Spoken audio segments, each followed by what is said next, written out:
Hey guys, and welcome to a new video on how to do. Today I will show you how to instant swap two clips in your DaVinci Resolve project. For this I'm already in a new project and here is my timeline, and I want to show you a quick tutorial on how to instant swap these two clips instead of just dragging them like this, for example. What you want to do for this is go over to DaVinci Resolve and go to keyboard customization. Then type in the search bar, type in swap until this shows up, swap clips towards left and towards right. I set myself the keyboard customization keys on 8 and 9.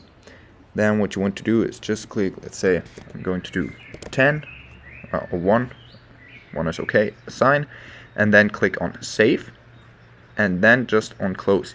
Now you can use them. For example, if I click now on number 8, this will change like this, 8, number 1, and that's it.